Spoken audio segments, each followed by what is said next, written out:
Кубат Үсенкулович, айтыңызчы, азыр Кыргызстандын территориясында аңчылык боюнча кайсы территорияларда мораторий бар? Жанагы айрыкча Тоотеке, Марко Поло, жана туристтерди тарткан жаныбарлар. Урматтуу Жусупбек Коргонбай уулу.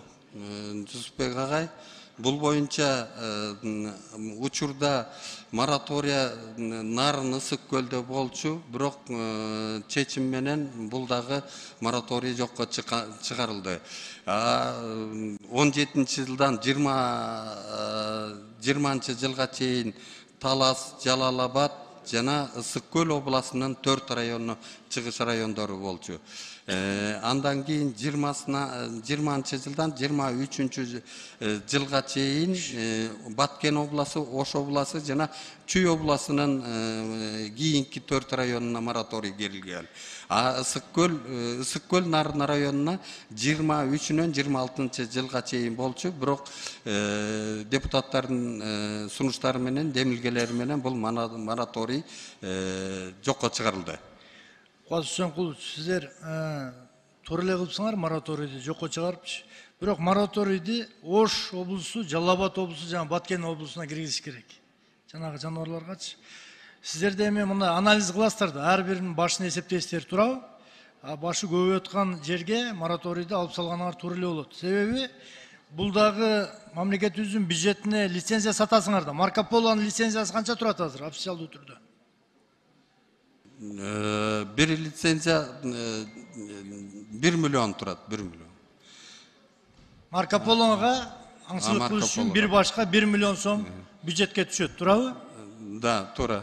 Ушулардын баардыгын анализ кылат дагы, Казакстанда, например, мына Сайгак, жанагы жээрендерге туристтер келет экен да. Арабтар келет, америкалыктар келет, башкалар келет. Ошолордун дагы мүмкүн кызыкчылыгы болоттур. Казакстан бюджетине көбүрөөк туристтердин тыйын түшүрүш максатында бизде мораторий болуп калбаш керек да. Мына Ысык көлдө, например, жана сиз айтып атпайсызбы, Кытайда запрет толугу менен деп. Кытайдагы жапайы жаныбарлар биздин территорияга кадимкидей өтөт экен, туурабы? Туура. Ошолор көбөйүп атат. Биз бюджетти толтуруш үчүн жанагы Ысык көл облусу, Нарын облусуна тийишпеш керек. Жалал Абад облусу, Ош облусу, Баткен облусуна эч нерсе калбады, атып бүтүштү. Кырыпчы. Ошол жактарга мындай кичине анализ кылып, мониторинг жүргүзүп, ошол жапайы жаныбарлардын да башын эсептеп, анан кийин киргизсеңер керек да.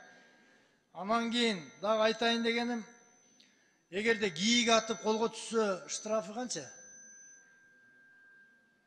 Эгер кийик атып колго түшсө 100 000. Эгер Аны жакшы карап койсоңор, параллельный угулуп атат. Кийик атып колго түшсө 100. Эгер жана арка кулжаларды атып колго түшсө 1 миллион.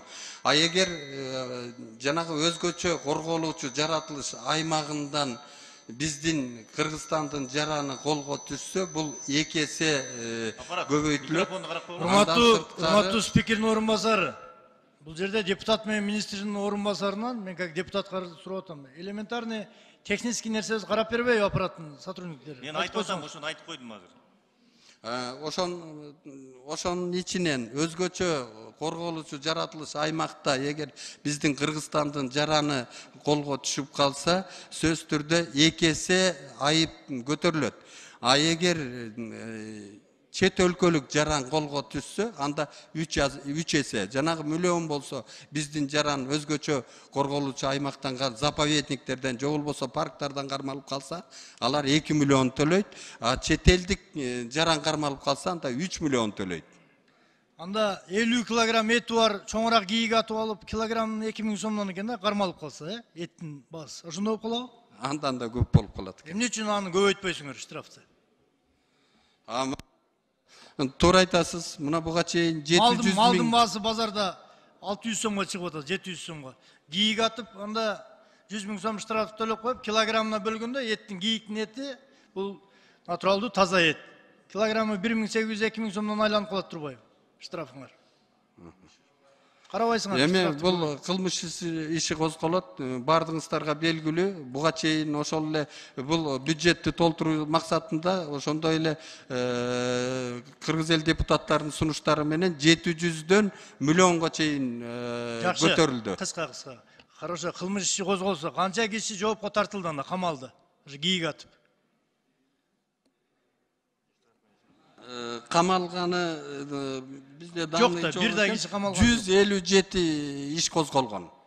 Жыйынтыгы Ошол жыйынтыгында булар штрафын төлөп, жанагы 30% эгерлерге бөлүнүп берилген. Андан сырткары 242'nin калганы болсо өндүрүштүк иштерде жүрөт, укук коргоо органдарында. Үсен Кулуч, азыркы кезде кандай экен билбейм. Мурда мен билгенден ушу эгерлериңиз өзү браконьер.